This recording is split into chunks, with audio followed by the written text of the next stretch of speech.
Hello, welcome to Turn It Up, and we have a special guest, the great Petro Civoniceva. Thanks, Petro, coming on. Thanks, mate. Thanks for having us. What are you up to now? Mate, working full-time as an ambassador with the Deadly Choices program, Indigenous Health program. It sort of takes me across the state and into New South Wales, Victoria as well. And I'm a chairman of the Coyne Rugby League Football Club, which is a Fijian rugby league development pathway. And we play in the Jersey Flag competition in New South Wales. So Port Moresby, Papua New Guinea coming into the competition, but a lot of that money is going to be spread across the Pacific. Do you know what they're going to be doing in Fiji at all? Yeah, I guess all the Pacific nations will get a bit of love from the NRL, and we're obviously very grateful to see the expansion of the game through the Pacific. So no doubt, Fiji's just at the precipice, I reckon, of really breaking out as a rugby league nation. So we're really looking forward to that. We see so much talent, Fiji talent in the NRL. They're sporadical throughout clubs. Do you see an influx of Fijian players over the next 10, 20 years come into our game? Yeah, most definitely. I think, especially with what we're doing with the Jersey Flag competition, hopefully next year we'll get an SG Ball and a Harold Matt side in as well too. So that pathway out of the Pacific is going to be fantastic. So hopefully we'll find a few more Semi-Round Radras and Marika Korobetes, yeah, sure. Over in Fiji, rugby union's huge, in particular sevens. How much rugby league is getting played in Fiji? Yeah, they have a national competition at the moment, but I think for what we're trying to do, that'll be a way to bring those players as a pathway straight into Australia. So hopefully, we get them in that second tier and potentially into an NRL situation. So we're hopeful that, we've got a couple of players in our group at the moment that will definitely get an opportunity. We've also got a great partnership with the Bulldogs at the moment, so Gus is working some magic over there as well. How's your Jersey Flag team going? So that's under 21s? How are they going? Yeah, under 21s, yeah. So we had our first win in Australia a couple of weeks ago. We beat the Melbourne Storm, who were undefeated. So it's a huge moment for those boys. They don't play any junior rugby league. The only footy they play is at school. Yeah. So to chuck them into an under-21 competition against Australia and New Zealand's best youth, it's a massive achievement for them. What about yourself, Pet? You grew up playing the game, but in Australia here, you grew up in Redcliffe. What's the game done for you? Oh, I owe everything to the game. I think we all do. I think, the opportunities that it's given us. And for me, I grew up in a rugby union background. My father came across in the late 70s and he was a fair player himself, but going to a state school, I only played rugby league and fell in love with the game and ended up at the Redcliffe Dolphins. And, what a wonderful nursery that was to develop my game. And then fortunately got picked up with the Broncos just finishing high school. What about that era of the Broncos? Yeah. Must have been so good. Petro, Webke, Tallis, Thorny, Tony Carroll. Yeah. How was that? Yeah, it was amazing. I mean, for myself, it was all about just trying to earn their respect, really. The Broncos had a tremendous work ethic and expectation when you pull on that jersey, and I think for myself, you had to earn their respect. So to be part of that pack and play alongside, obviously, Brad Dawn and Shane Webke, to have the achievements that we did was very special, but it all came off the back of what Wayne tried to instill in us, working hard for each other. One of my favourite memories ever was we were on a kangaroo tour. We used to walk to the gym every morning, and we'd always use your surname as trying to give you other nicknames, second receiver, and what about 70 playing cents for a litre. 7 cents a litre, yeah. That's it. Every day we used to walk to the gym, and that's the whole team would pretty much make up nicknames for Petro. Yeah. But what was it like? Coming over, playing for Australia, start of Origin, going to that next level. What's that like? Going from a great team like Brisbane, but then playing in Origin and then Australia as well. Oh, well, I think there's lots of jokes about, Fiji, that's in Queensland, so I think... On low tide. On low tide, it is, yeah. But I mean, I think for myself and for my family, when we came across, in those late 70s, early 80s, to achieve what I did in the game, it sort of justified Mum and Dad's sacrifice to leave Fiji and come to Australia and play rugby league at Heights. You and Oga used to go. I remember that Origin.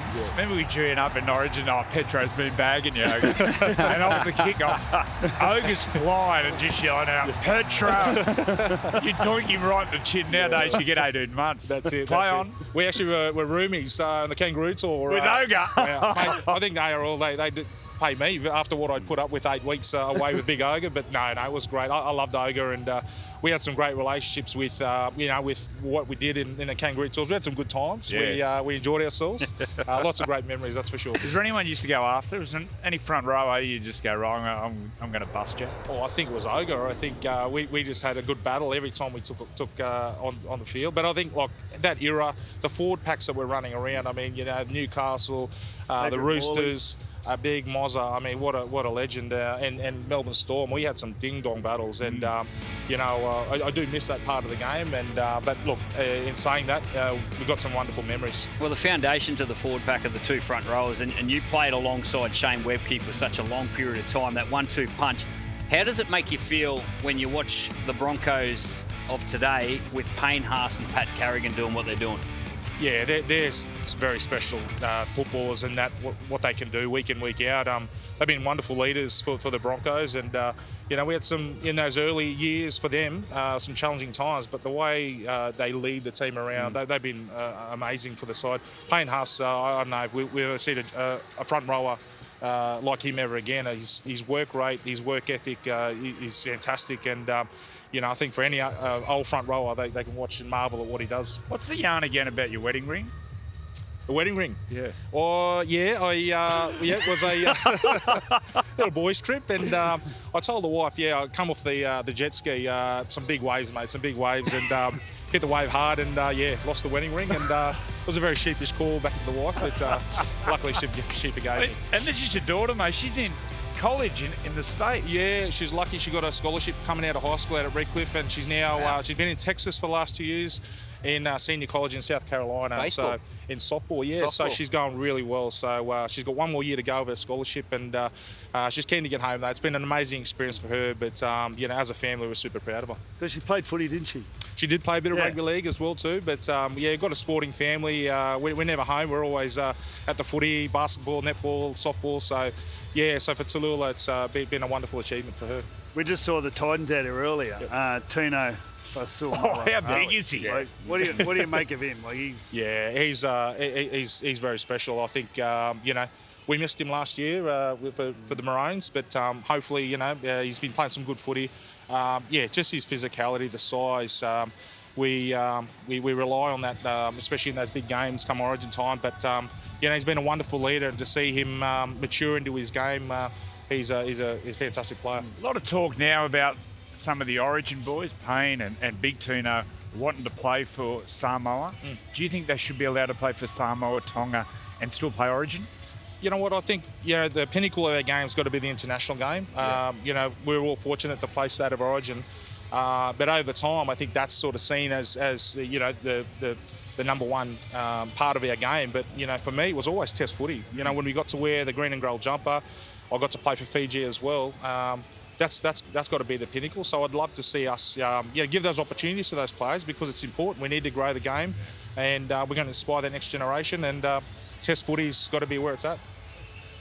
What about Magic Round? You live up here. What's this do for the state of Queensland, but more in particular Brisbane? Oh, look, it's amazing. I walked down Caxton Street. It was a big mistake actually doing that yesterday.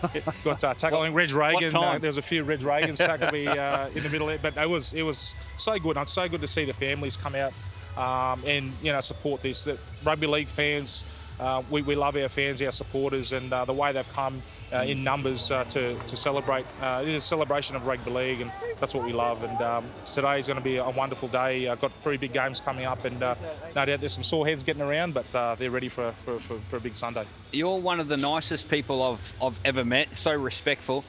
How did this white line flick the switch for you? How did you change into the player you were? He'd elbow you in the headbutt and smile at you. Yeah, I think just a responsibility as a front rower. We've got to get a job done. I mean, to play inside you blokes, I was lucky enough to do that. You need us to go forward, win that battle in the middle third, and it was a job that I loved doing. And I knew that I had to play my part in order to help us win the game. So some wonderful years, some great memories, and grateful to play the game. What about the game at the moment? Obviously, they're coming down on high contact and all this sort of stuff. How hard is it for a front row? You look at yourself, you're 6'3". How hard is it for a bloke like your size to be that clean in a game where you're just making no contact to heads? Yeah, it's very difficult. I guess the speed that the game's played at, especially nowadays, and the collisions, I mean, it's so hard to adjust your line, you know, when you're going in to make a tackle. But look, I guess the work that gets done at club level now, the players are so well conditioned to making sure that they don't make contact. I think, look, safety's a huge key to all this. So I'm grateful for the game to sort of probably have a look at that and address that. But again, it's a tough one. It really is. We want to play the game tough. So again, to try and adjust those lines in defence is pretty difficult. A couple of new teams coming in the next few years. There's talk of going after rugby union players. Is there any rugby union players from Fiji you reckon go well in the NRL? Yeah, well, look, we've got a Drua team playing at the moment in the Super Rugby, and no doubt there's a few players in that lineup that would easily make it to Rugby League. So, look, I think with the NRL expansion into the Pacific, certainly, I think there's going to be many players from Rugby Union that will make the switch across. If you look at the new teams that are coming into the competition over the next few years, it's going to be pretty exciting to see them come across. Well, tell us about the Arthur Beetson Future Immortals Foundation. What's that about? Yeah, look, the great man Artie Beetson continuing his legacy in community. So the Arthur Beetson Future Immortals, we're former NRL players that go out into community. We hold fundraisers, we visit the schools, we also play a game. So I'd love to see you boys strap the boots on and come and have a run with us. But going out in the community, having a run, just light-hearted stuff. And again, it's the vehicle of Rugby League. It's celebrated in communities across the country, and for us to go across as ex-players, it's awesome. Who's still got it? Out of all the ex-players, who's the one that's still got it? Oh, look, Matty Bowen. Matty Magic Mango, he still got it. And, you know, when he comes across, again, he's a fan favourite. So when we go into communities, Matty Bowen's the guy that every kid wants the autographs off. So, yeah, it's a wonderful vehicle. And again, for ex-players, it's a great way for us to come together, because one thing you do miss is the game, you know, when you retire. So to bring us back together, relive some old memories, tell some stories, it's pretty special. Telling stories, you catch up with Wendell lately?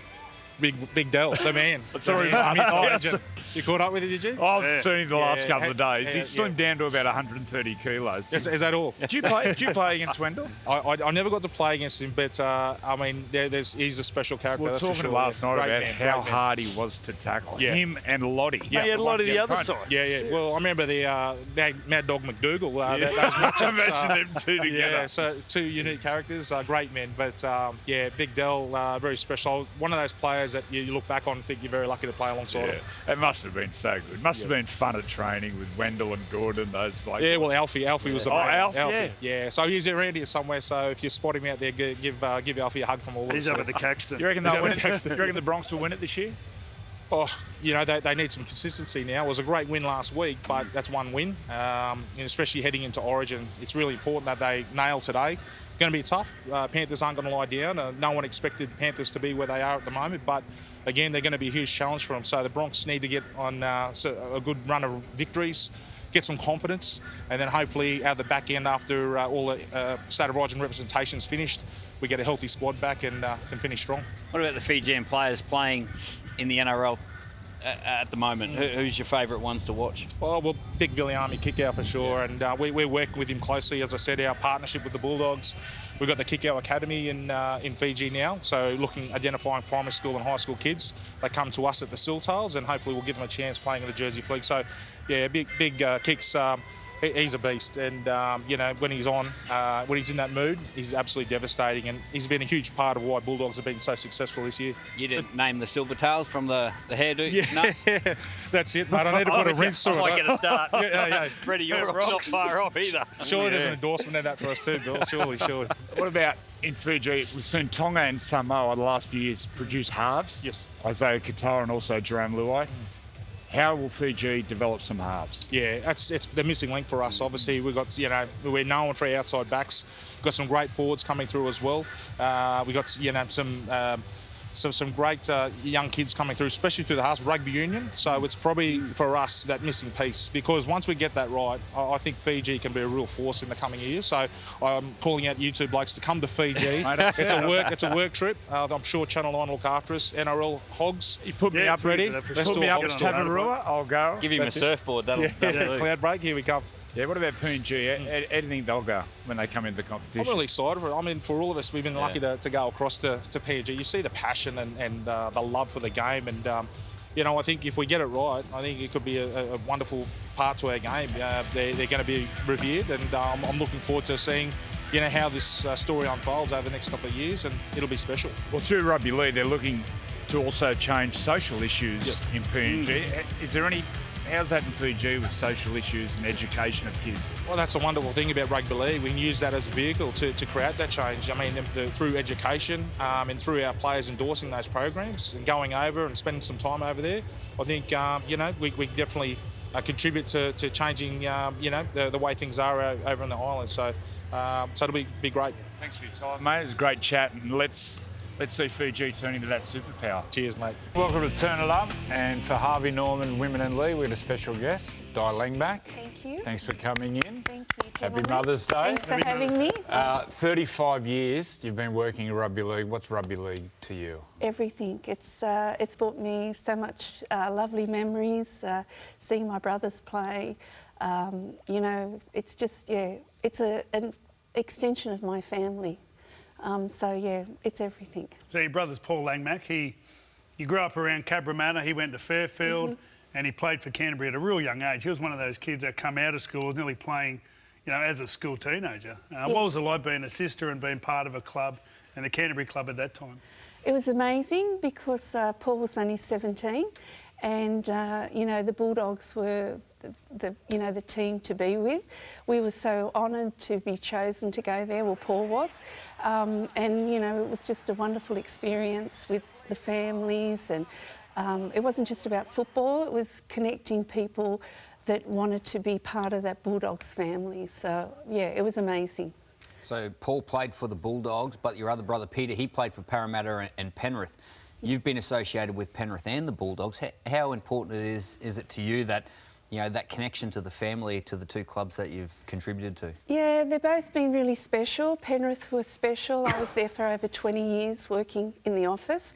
So that was very special for me because my brother played there. And then, to come home to the Bulldogs, it's just amazing. And Gus and I have worked together for a long time, and he's got a quote that always says, once a Bulldog, always a Bulldog. So when the call came to go back, we were just running down Canterbury Road. So it was exciting. The celebration nowadays of women in the game, you were named Woman of the Year for the Bulldogs. Yeah. The way we celebrate women in Rugby League now must make you happy. Oh, it makes me happy, and we've got a lot to thank Katie Page and Harvey Norman for, because without them, they were the ones that helped Penrith launch the pink jumper. Yeah. So, and they, put a lot of money in. It was many years ago. Well, if they hadn't done that, it would have just dribbled along. But because of Katie and Jerry and Harvey Norman, they just took it to the next level. Now, the Bulldogs will have their first ever NRLW team. Yes. How's that been watching that? It's amazing.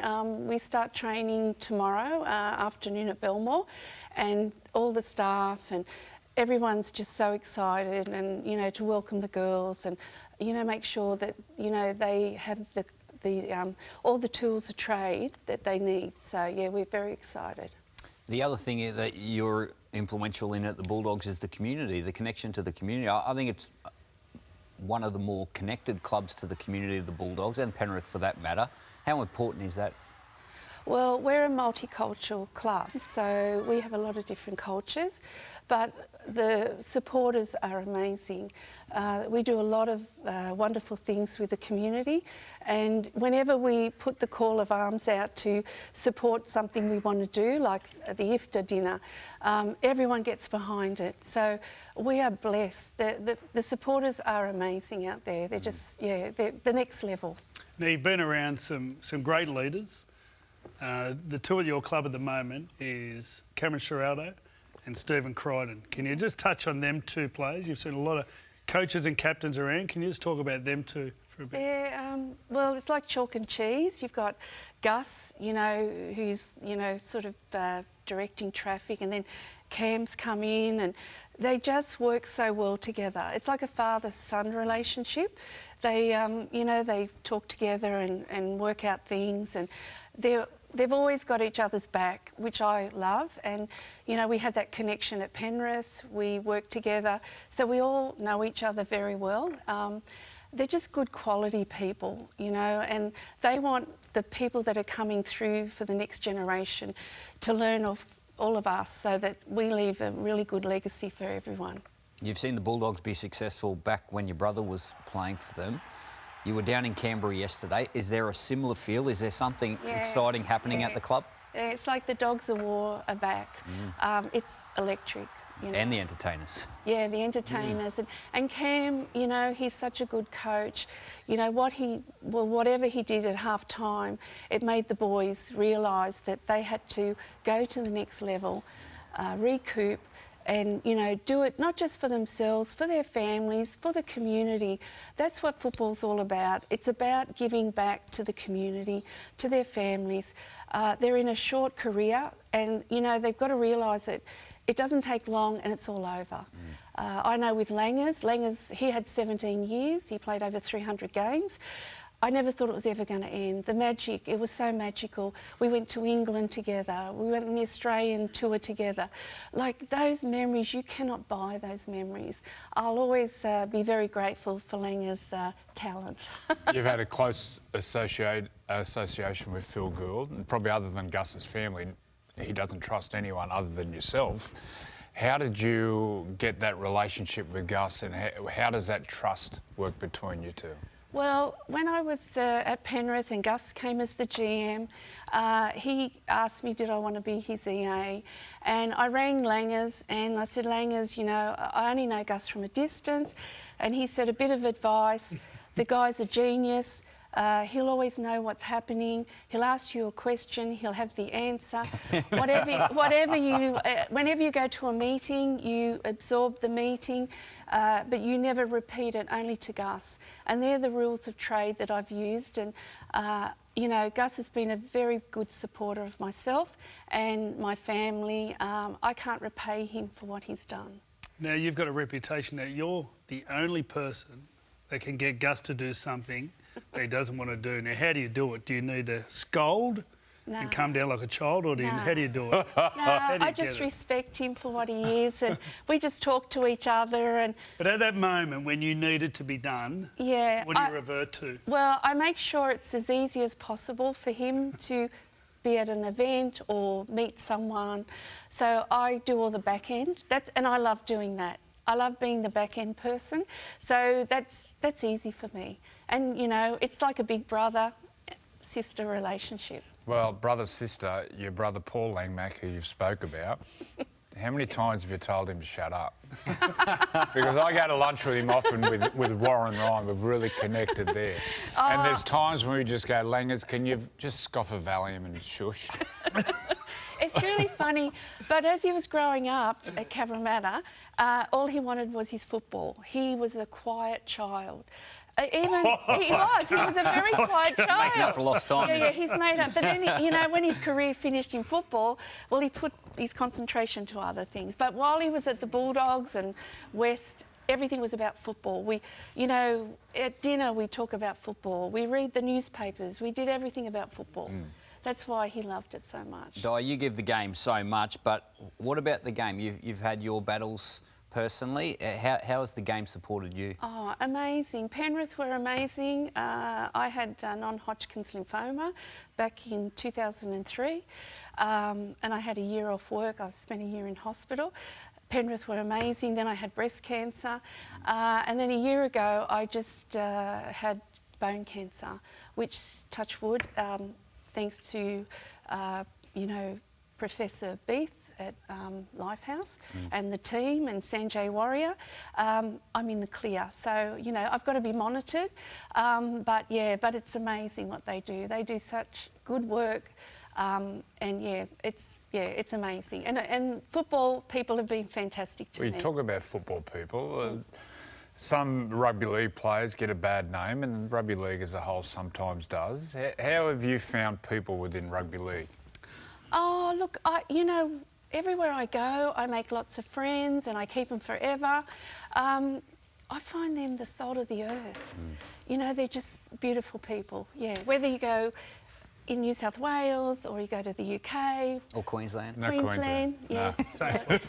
Sorry. UK and Queensland.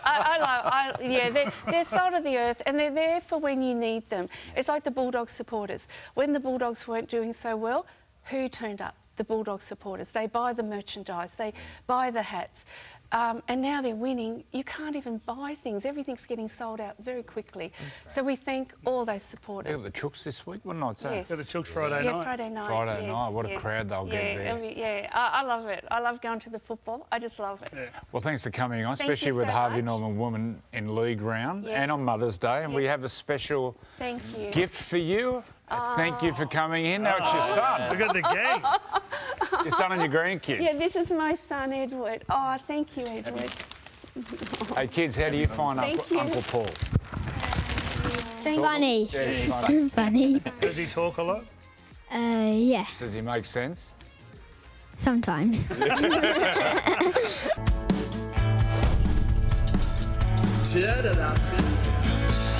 the pass for Renard. Renard down the touchline. Beats one. Gets it in field. Hancock gets it on. Queensland are coming back. Darren Smith for Vega. Vega gets it away. Here's the big fella. Gets the pass on. Coyne goes for the corner and gets the try. What about that from Queensland? I can't believe it. I can't even talk. I've got to vomit after watching it. I've only seen it 10,000 times. Welcome to Turn It Up and the great Mark Coyne. Coyne, thanks for coming. Thanks, Joe.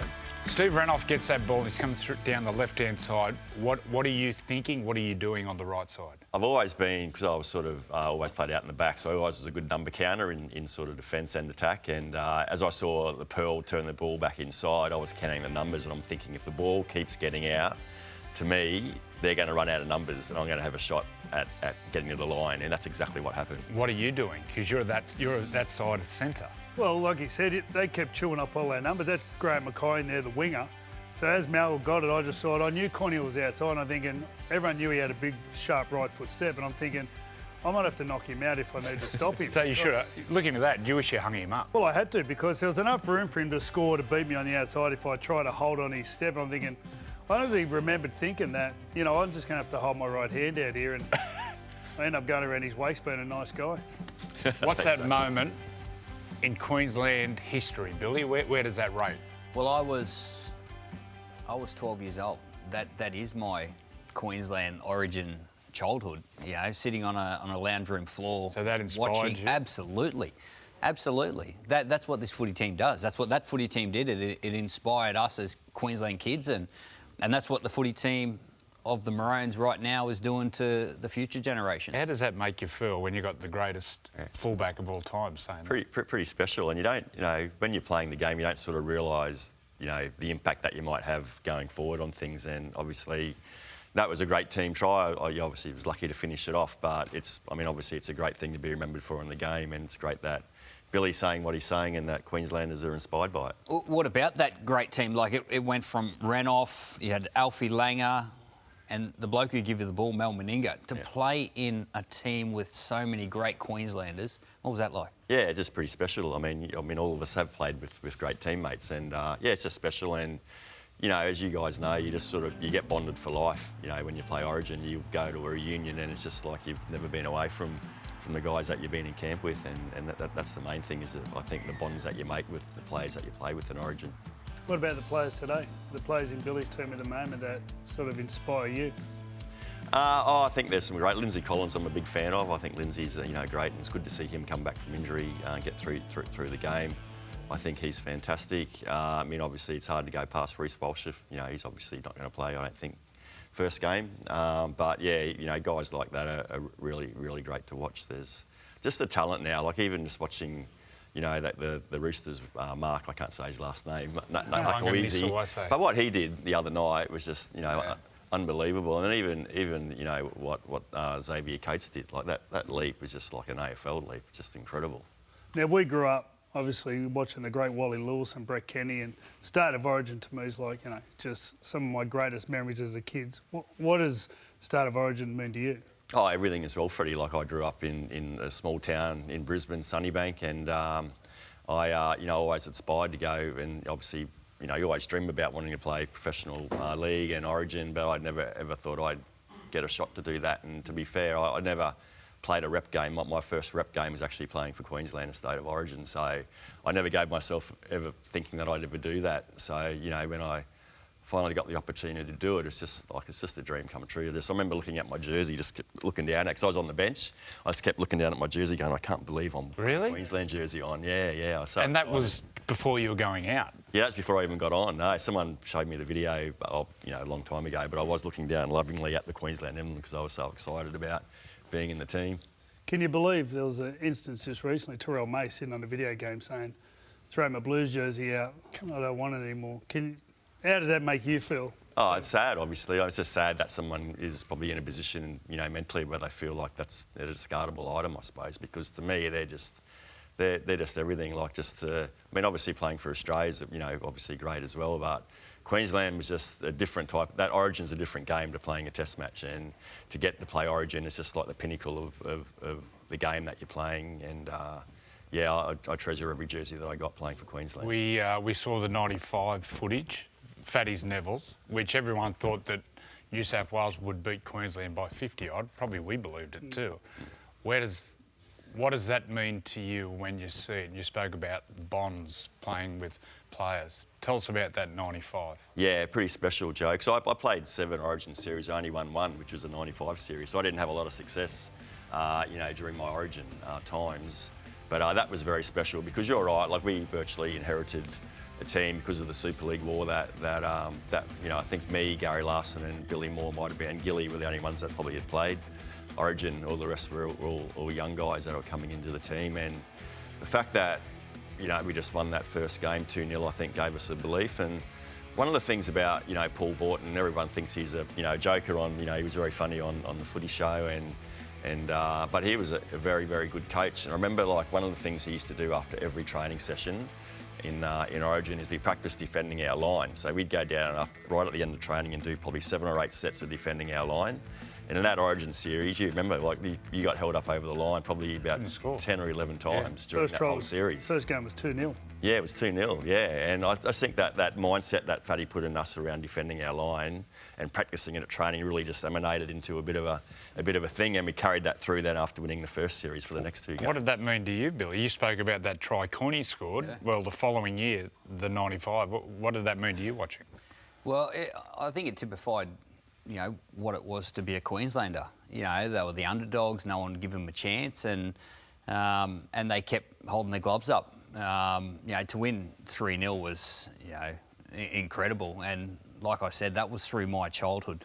Coyne, you played your entire NRL career down here in Sydney at the Dragons. You still live in Sydney. Yep. As a Queenslander, going through Origin time down and here. Living next door to Gus. And living next door to Gus. Someone who's as New South Wales as they come, Phil Gould. Is that a song, Living Next Door to Gus? Yeah, so I think it should be. What's that like?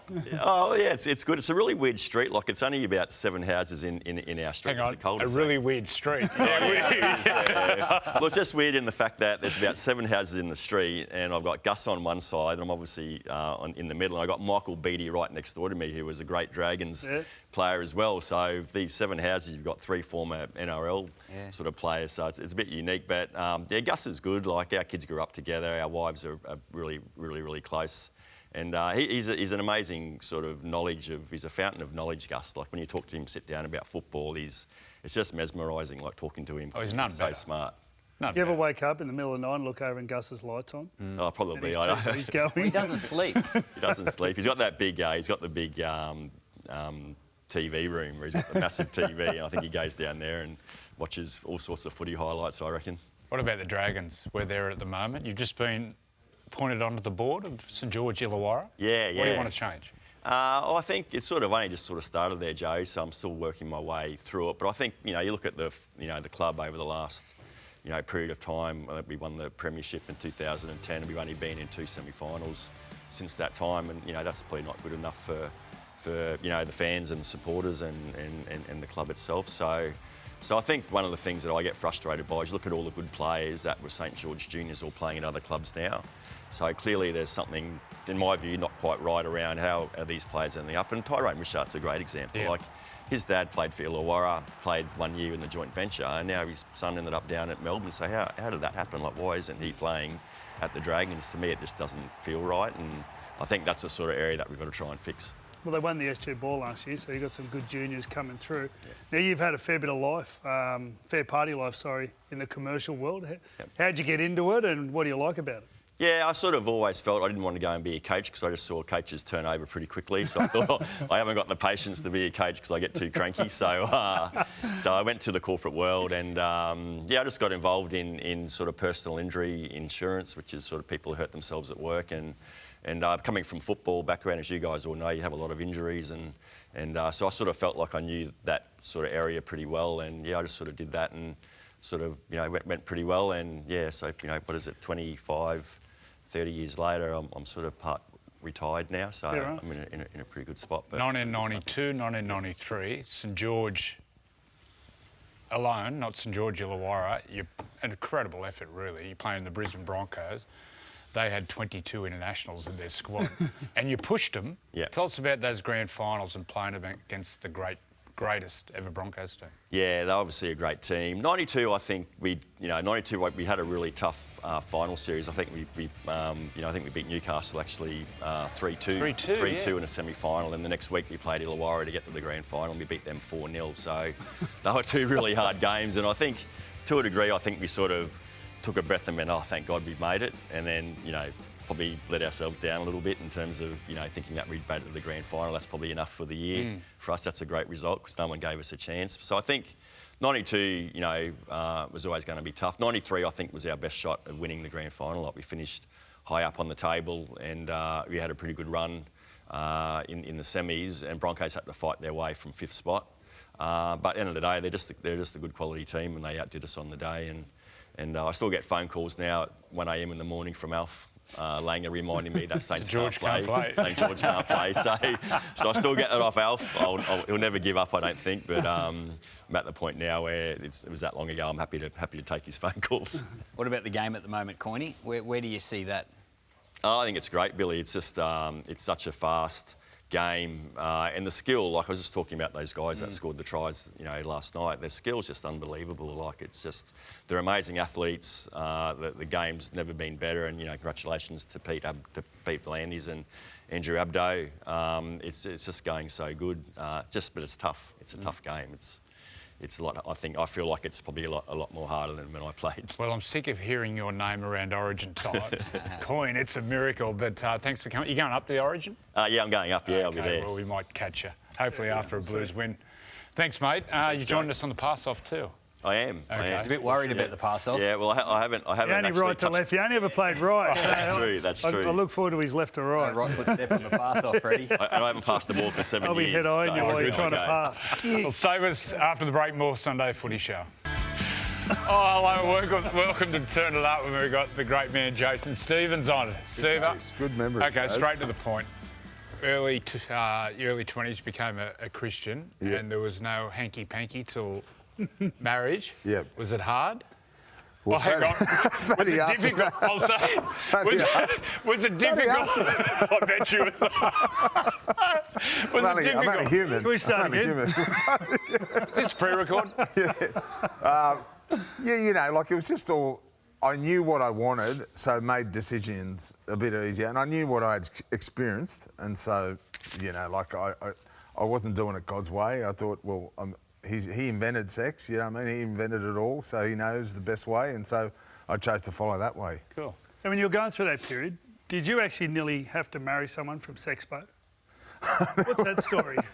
Well, Glenn Pallister, the Footy Show, he rang me and said, "I've got your wife, mate. I've got to come in." And back in the day, you couldn't do a Zoom or anything. You're travelling from Cronulla to North Sydney, and he showed me all these tapes. One was a nun, one was some Sexpo. One poor girl, she had a couple of teeth missing. I didn't hold that against her. I was very open, but it didn't. Thank God Beck came along, so my wife, my beautiful wife. So Well, that all happened, and then you met Beck. So how'd you meet Beck? Now, of course, young Presley's come along. Yeah. And I'm sure that's probably one of the greatest gifts God could have given you. yeah, he's 6 years old. He's Presley, because I'm born on Elvis's birthday, so I love Elvis, and I named him Presley. And yeah, I've got a great wife. I've got a great family. She backs me in my film stuff and endeavours, and plays a huge role as well. So no, she's been very patient in that respect as well. Young guy making his debut for the Blues off the bench, Max King. Similar story to yourself. Have you had much to do with Max? I see him a lot in Cronulla, and I knew him back in the day when he was playing for the Titans, and honestly, he was fairly just discouraged with his life and just with his footy, and yeah, he kept having this Achilles issue, and just the story of resilience for him not to give up. It's pretty inspiring. I went up to him at the New South Wales True Blue event and gave him a big hug and just said, mate, you know, you're born for this moment. And so I think his faith has deepened over the years, and he's ready to handle this now. What about your story as a footy player? It started with St George. Tell us about how you came through, your pathway, and you obviously finished at Cronulla. Well, my brother and I were part of the first, along with the Hardy boys, Jeff Hardy and his brothers, and Kurt Landers, and we got a scholarship, I think, for $200. The first one they'd ever done to St George. Geez, overpaid. Great. Graham Wynn saw me playing, and so did Stuart. The captain of Saints back at the time. Beattie, Stuart Beattie. Yeah. Said, I'm going to recommend him, you know, and keep your eye on him and so forth. And then Brian Smith eventually got a hold of me, and it was very different.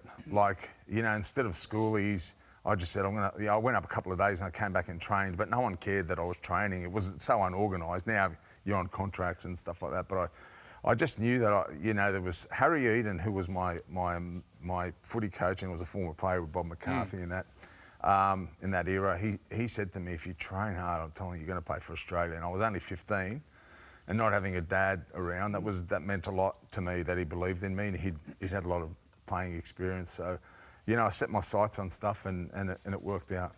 Big J, I was lucky enough to... Except for a grand final. Can I just say, that was your... You broke your finger early in that grand final. Thumb, wasn't it? Broke your thumb? Yeah, that's right. It was a compound fracture, wasn't it? Yeah, that's right. It came through the skin, and it was pretty gruesome. Well, I pretty much went to hospital straight away, and my brother was in the ambulance with me, and I tried to get the number of the ambulance. She was very cute, but I wasn't a Christian back then, but I'm just saying she didn't give me the number anyhow. And then I had microsurgery at Prince of Wales, and when I woke up, I saw Brad Mackay getting the Clive Churchill, and actually thought we'd won. And little did I know that Brad, who was going to invite me to Bible studies and was a key part of my life, he prayed. He said, God, if I win that award, I'm gonna tell people about you, and he did. That was the first time I really saw someone publicly as a footballer thank God. And so he could have asked him to win the game as well, but he didn't. But anyhow, that's the way it is. Steve, I was lucky enough to debut with you and play a lot of football with you, and you're fantastic for me. But the boys know it. You had this aura of being a nice church, God-loving person, but you were dirty. You were one of the dirtiest players I've ever seen, and you were one of the most ruthless competitors. Yeah, one of the most ruthless competitors I've ever seen. Standing on people's hands. Elbowing me all Squirrel the time. grips. Let me tell you a story about Steve. I'd done a lot of things early in my career that I got in trouble for. Big J would ring me every single Monday morning. Gals. Don't worry, mate, don't worry. I've done that. Everything. And you used to give blokes wedgies. Okay. That's part of the Hopawati got suspended for a wedgie, didn't you? No, I didn't get suspended. No. Because what happened was Cameron Smith, your lovely, let's just call him a correspondent. I don't know what he does here. But he got me in a nice headlock. And after that, I just said, that's it, guns are off. And I almost passed out. Remember that Melbourne Storm were doing that real bad? Yeah. And one of our players did, I think, not through him, but Paul Franze did actually pass out. So I went to the next level in wedging, but now my son's sort of receiving he said to me this morning, because we had a big wrestle, he loves wrestling, he loves karate and all that, and he said, Dad, the nuts, it's a no-go zone. It's a 6-year-old, it's a no-go zone. But mate, you're a great player. It's instinct. You're a great player and great to play with and great to tour with.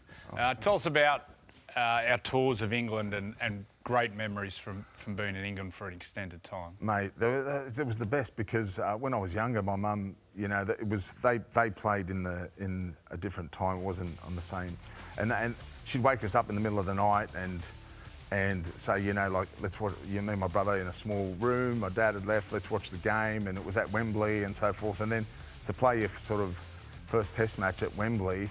And, you know, it was a real nice, because my mum really, you know, she went above and beyond for us. So it was a very beautiful match. And I loved playing in England because I've got family there as well. My mum lived in England before. She came from Egypt to England, then to Australia. So I could have been teammates with Terry O'Connor instead of stepping on his head. Standing on his head. That was gruesome.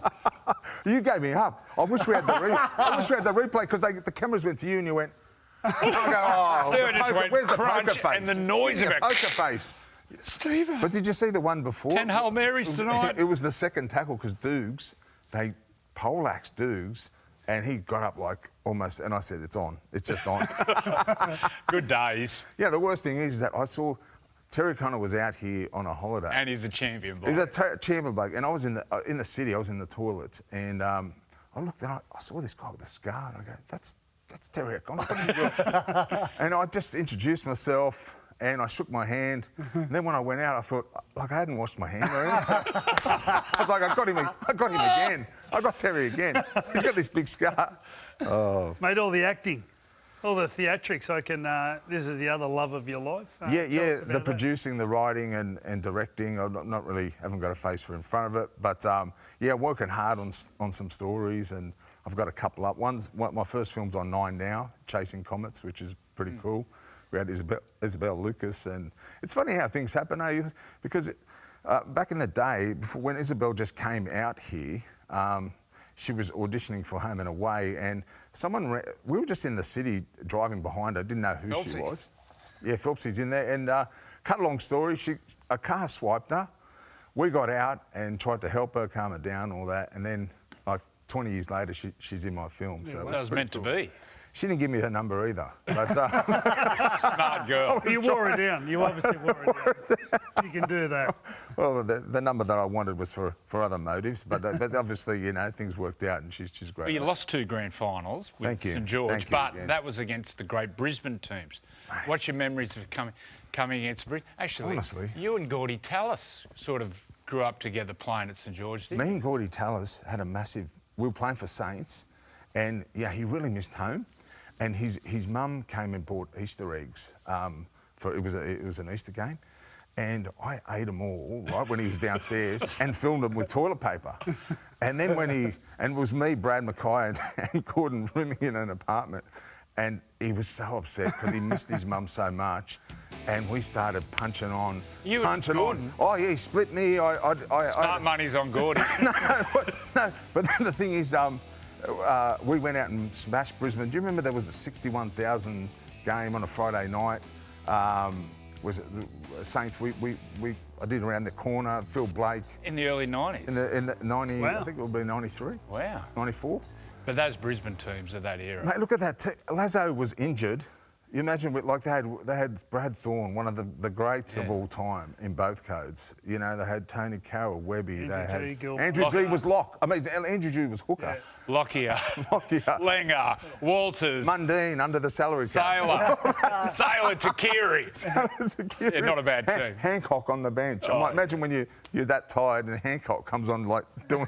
What about your career, Jay? Do you have a favourite moment? Was it playing for the Blues, playing for Australia? Playing for the Dragons or the Sharks? Yeah, I think there'd be 2. There'd be playing for Australia because especially there was a game I wasn't picked in the team.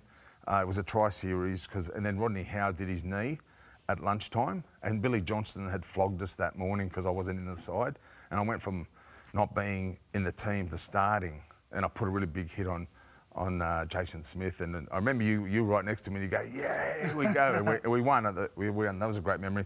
But also playing alongside Martin Lang, I put him through in a semi-final and he scored a try. And we were really good mates, and I was so happy to see him against the Dogs. Cool. Well, thanks for coming in. Thanks so much, That was a great chat. I loved Hilarious, it, mate. And we've had so many great times together, all of us with you. We have.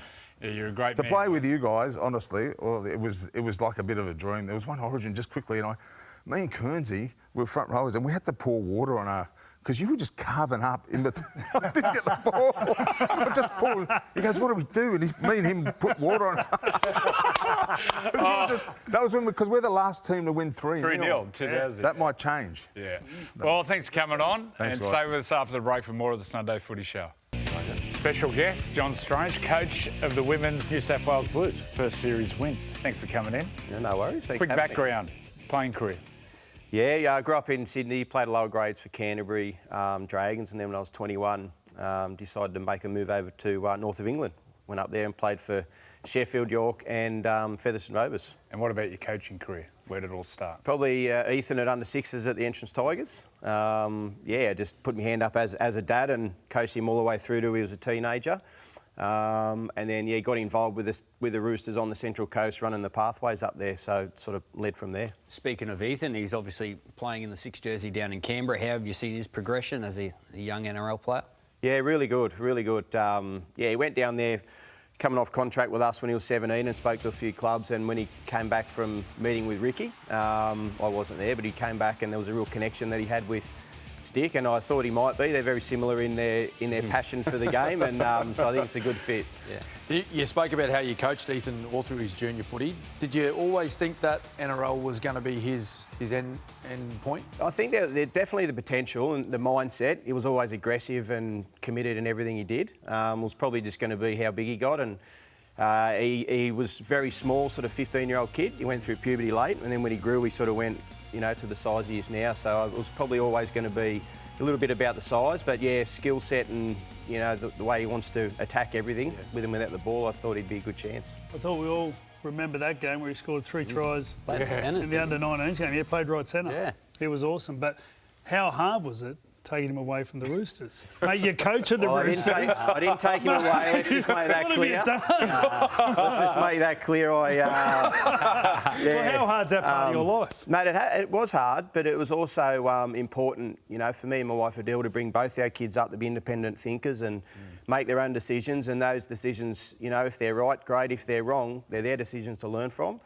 And he probably wanted to step away a little bit from me, as Jazz did when she sort of left and went to Newcastle. So there's a little bit of that, but I didn't take him away. That's just, we're trying to get Uncle Nick. He's got a text from Nick. John, you've obviously been involved in the game your whole life, played, coached, and then you transferred in coaching the women. You coached the women's NRLW team at the Roosters and obviously the New South Wales Blues. Why did you go into that space? Well, running the program up on the Central Coast, we put a Harvey Norman women's team in 2020. And I had all the good coaches already in place in all the juniorettes with the boys. So, we didn't actually have a coach. So I'd sort of put my hand up to help out for that year and just loved it. Like the reason I love coaching the girls is they want to know the reason why. As a coach, I go into a lot of detail and they actually take it in and want to know the reasons why and the outcomes. So, I've just loved it since then and coached them for a couple of years. Then the Roosters asked me to do the NRLW side and it's led to the New South Wales. But I just love coaching and I love just explaining things to the players and then they go out and execute it on the field. So you say they're smarter? Definitely smarter. What about the other 100%. side? The other side of things coaching is managing boys and girls, or men and women. What's the difference in men managing? Oh, I didn't say that right. Men and women, or boys and girls. What's the difference? I don't really know. Like I've coached like the boys, and I've coached senior level on the coast as well. And I'm just a very honest person in everything. So if a player's not playing, I'll tell them why and why they need to work on it. And so I don't have any issues with some coaches with the women have had issues about probably not being upfront. And then that sort of creates a bit of unrest. But I'm very open and honest, and I feel like we've got a mutual respect, me and the girls. So it's I think it's great. What about watching your kids play? Obviously, you're watching your son, which seems to make more sense as a parent. If he's getting hit hard, you can nearly accept that. What about watching your daughter? Be hit hard as well. Oh, she's got no worries with her. She brings it on herself. And she's got a real aggressive mindset as well. Right. I was coaching her when she was 15 for the first time in a nines comp up at Newcastle. and she's pretty quick, athletic background, and she could run around people quite easily, but she kept running at them. So I pulled her aside and said, look, why don't you use your footwork? You'll score more tries. And she just looked at me and said, look, I actually just love the contact. I want to run into them. So her getting whacked, it's no problem. Now, you've just been successful with the Origin series with the New South Wales Women's Sky Blues. Can you tell us about the NRLW competition coming up? Obviously defending premiers, Roosters. Yep. Yeah. Well, they've been in pre-season for 3 weeks now, so I've been in and out of sessions based on the women's Origin commitments. But that's looking good. We've got a similar squad with the Roosters. Went back to training on Saturday. It was just awesome to be back there with all the girls.